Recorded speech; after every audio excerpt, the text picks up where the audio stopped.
اگر حیض کی حالت میں بیوی کے ساتھ جماع کیا ہے توبہ بھی کرو اور 10-20 ریال صدقہ بھی کرو، اور آئندہ ایسے گناہوں سے بچو۔ ایک تو حیض جو ہے وہ قرآن کہتا ہے کہ یسألونک عن المحیض قل هو اذى، وہ اذى ہے، پلید ہے، ناپاک ہے، تکلیف ہے۔ اور دوسرا طب بھی یہی کہتی ہے کہ اگر آدمی اپنی عورت سے حیض میں جماع کرتا ہے، اس کو یا عطشک ہو جائے گی یا سوزاک ہو جائے گی، پھر اس کا علاج بھی کوئی نہیں۔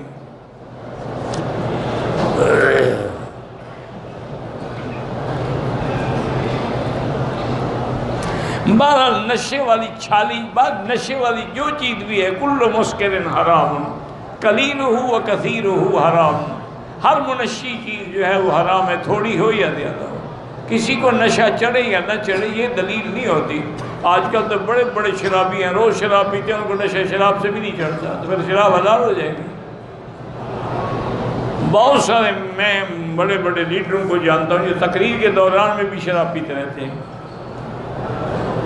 بس احتیاط اتنا کرتے ہیں کہ وہ شراب ایسی ہوتی ہے جیسے ہوا نہیں آتی، جانی واکر وغیرہ ہوتا ہے سفید قسم کا، وہ پیتے ہیں۔ انا للہ و انا الیہ راجعون۔ اور اسلام نافذ کریں گے، اپنے 6 فٹ کے بدن پہ کیا نہیں ہے، ملک میں کریں گے۔ دعا کرو اللہ ہدایت دے، کوئی ہمارے دشمن تو نہیں ہے۔ جو آدمی اپنے بدن پہ اسلام نافذ نہ کر سکے، اپنے گھر میں نافذ نہ کر سکے، وہ کون کرے گا؟ یہ تو باتیں ہیں۔ من مكة حبيبي نور سطع المدينة